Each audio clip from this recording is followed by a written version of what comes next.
Hello mga lalabs, mga bayots. Good morning once again. Pilipinas, Luzon, Visayas, and Mindanao. Sa mga kapwa ko na bawinyo, may hapon sa inyo nga tanan. At kung bago lang po kayo sa aking YouTube channel, huwag kalimutan mag-subscribe, like, at share sa mga kapwa ko po OFWs around the world. Hello, magandang araw po sa inyong lahat, no? So, yung topic natin ngayon ay yung sona ni Pangulong Bongbong Marcos kahapon na walang kwenta. Yung pinagyabang niya doon, halos lahat iyon, karamihan doon, kay Pangulong Duterte pa po yun ng mga project na pinagpatuloy lang niya. Pero pinagmayabang niya.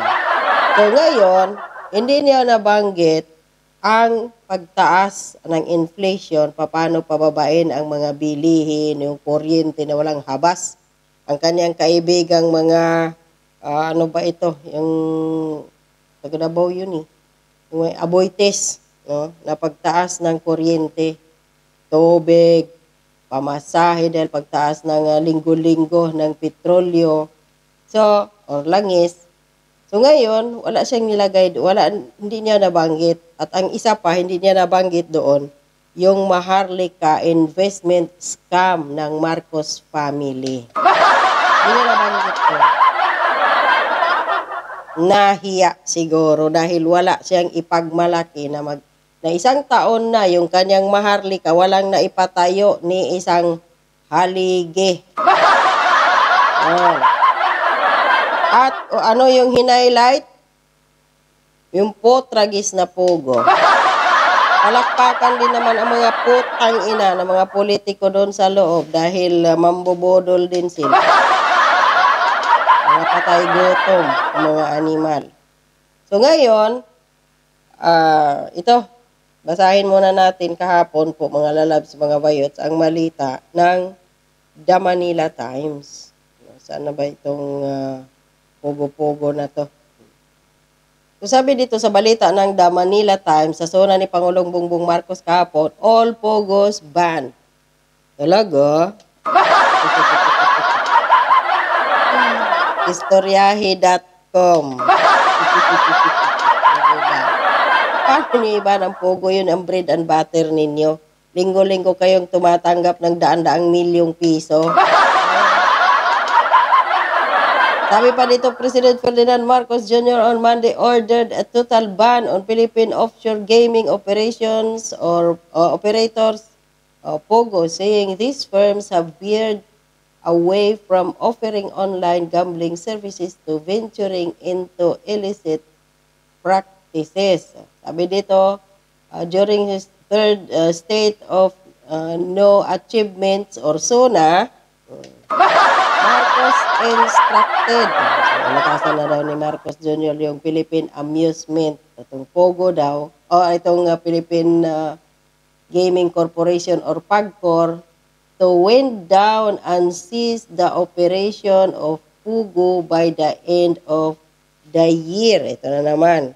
Ngayon daw katapusan ng taon na to dahil balak pa nilang tawag dito. Sipsipin pa ng todo yung pera ng mga PUGO na dati sa panahon ng administrasyon ni Duterte during pandemic dahil wala nga tayong source of income, laging ginawa ni Pangulong Duterte legal ang POGO para magkaroon ang Pilipinas ng tax ang gobyerno. So, 406, something ganyan, yung mga POGO during Duterte's time na ginawang legal. So, pagdating ngayon sa administrasyon ni Bongbong Marcos, ayon doon sa interview ng isang tagapagpur, kaya yun na interview ni TP, imbes na mapabote si Marcos, napasama pa. Ang sabi niya, sa around 406 na POGO na legal during Duterte's time, 46 na lang daw yung nag-renew ng kanilang lisensya. The rest, wala na. So 300 yun mahigit ang nag-ooperate ng POGO sa Pilipinas na illegal dahil di umano, sabi ng in-interview ni TP doon na tagapagkor, kaya na daw nitong mga mahigit 300 na POGO na hindi na nag-renew ng lisensya, patakbuhin ang kanilang POGO business sa Pilipinas na walang lisensya. Bakit? According to Third Floor Studio, na nagtatrabaho dati dyan sa Malacanang na sinipa din ni Kukak, may vlog din sila. Kilala nila si Abalos. O yun, sinabi nila doon na ito daw si Abalos, Benhur Abalos, tumatanggap ng 200 million a week kay sa Pogo, yung mga hindi nag-renew. So kaya hindi nag-renew yung mga Pogo na yun na mahigit 300, Pogo hub business na yon dahil nga nasa gobyerno ang kanilang kapit. Maglagay lang sila doon sa mga tao na to na mga mukhang pera, na mga patay gutom, mga buwayang, mga potragit. Dahil Abalos, pinangalanan din doon si Martin Romualdez. Kaya ayaw niyang iban ang Pogo ni Martin Romualdez dahil nga pinagkakakitaan nila linggo-linggo may 200 million ba naman. So si Boying Rimulya. So ngayon, ito na naman, nagpabula-bula na naman ito si Pangulong Bongbong Marcos ng kanyang bunganga sa SONA na iban, wala daw kahapon, inatasan yung PAGCOR na iban na yung Pogo. Ang tanong, payag ba ang mga Rimulya dahil nasa kanilang lugar, protektado nila itong pinakamalaking Pogo hub na nasa Cavite, sa Kawit Cavite, na dati nilang pagmamayari yung Island Cove na bininta nila ng 7 billion pesos sa isang Filipino-Chinese ang kanilang property na yon at according to Percy Lapid, nung buhay pa, kaya siya pinatay. Mayroon daw din share doon sa Pogo na yon ang mga Rimulya at the same time, protector si Boying dahil nga siya isang justice secretary. Paano na yun? Sabi ng third floor studio vloggers, kilala nila si Abalos. O yung isa doon na babae, meron siyang contact kay Abalos, parang direct line. Sinabi, sila nagbulgara na si Abalos tumatanggap ng 200 million a week. At meron ding 7 Pogo daw, di umano doon sa Mandaluyong. Taga saan ba si Abalos? Di ba taga Mandaluyong? Saan ba si Abalos? Ano bang posisyon ngayon ni Abalos sa gobyerno? DILG lang naman. Kayag ba si Abalos na? Naipaban ni Bongbong Marcos ang Pogo? Istoryahin. Nangangako lang naman to si Bongbong Marcos para gumanda yung imahe niya sa SONA niyang bulok. Kayag din kaya si Martin Romualdez na in the first place sinabi na niyang hindi niya ipa-ban, total ban ang Pogo dahil nga pinagkakakitaan nila. At ito si Bongbong Marcos, sinungaling to eh. Napakasinungaling ng potragis na presidente, bangag na to. Tingnan mo yung kanyang sinasabi ha. Doon sa inflation, wala siyang sinasabi kung paano niya labanan yon. Pagtaas ng bilihin, under sa kanyang administrasyon, bumulosok pataas. Hindi niya masabi yon na labanan yung inflation. Dahil bakit? Andyan sa harapan niya yung ibang mga mayayamang mga oligarko. Nakikinabang. Andyan sa harapan niya, nanonood sa kanya, nagsasalita. Kahapon, yung mga smugglers, hoarders, profiteers na lahat nakikinabang dyan sa Department of Agriculture. Wala. Maharlika fans. Ulitin ko, hindi niya yun binanggit dahil may balak pa silang nakawin ni Ralph Ricto yung 90 billion na mga na PhilHealth mula sa PhilHealth contributors, member. Wala din siyang may pagmalaki na the Maharlika Fund sa mula nang na-implement ito last year, sang taon na ngayon, meron na kaming naipatayo na 3 haligi. Lumago na ang Maharlika Funds, which is ang kanyang putang inang mukhang pirang patay gutom na CEO na si Rafael Consing nang hihingi pa ng 2.5 million basic salary kada buwan. Wala pa nga sila opisina. Kaya hindi yun binanggit ni Pangulong Bongbong Marcos. Dahil kapag ibanggitin niya yung sa inflation, masasaktan yung mga kaibigan niya na nakikinabang dyan sa Department of Agriculture. Nasaan na ba yung pangako ni Bongbong Marcos last year?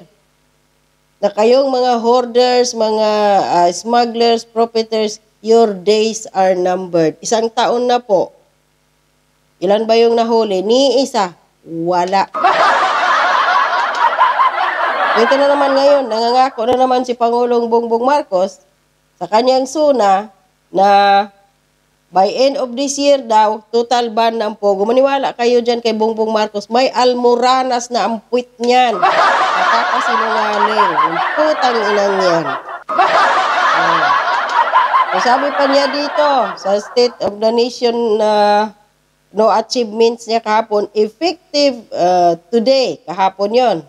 All Pogos are banned. Marcos said at the tail end of his hour and a half SUNA, drawing a standing ovation. Pati pa ito si Chis Escudero na kanyang tuta at ginawa pang waiter ng kanyang asawa, palakpak. Pero hindi po yun totoo, mga lalabs, mga vayots, na itotal ban ang Pogo. Maniwala ka dyan kay Bongbong Marcos. May ulitin ko, inalmoranas na yung kanyang puwit sa kakasinungaling. Kumbaga sa Bisaya pa, buwaon. O ano bang buwa sa Pilipinas? Almoranas. Sa Bisaya.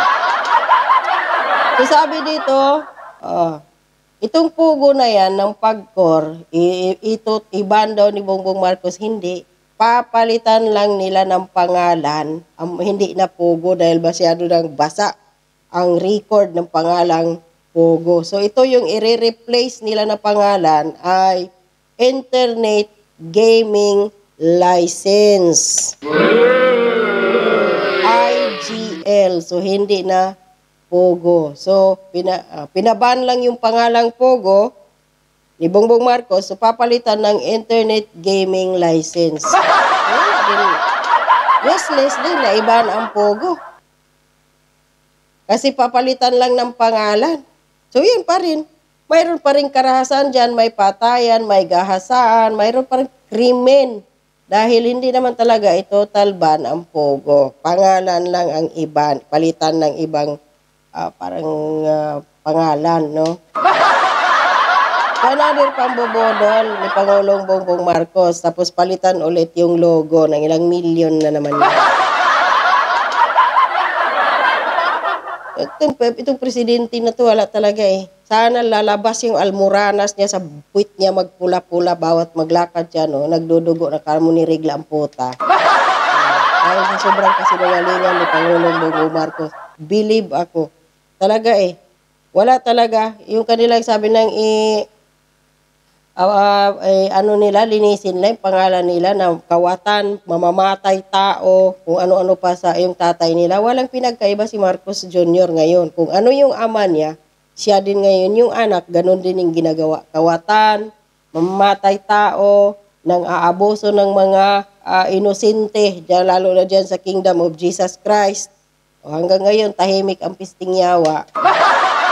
Kasi utos ngayon. Tapos ngayon, nang bubudol na naman siya, Pogo, palitan, ibanda, ulol. Tuminghot ka na lang. Sabi nga ni Ruy Naguanson, mag-cook ka na lang, potragis ka.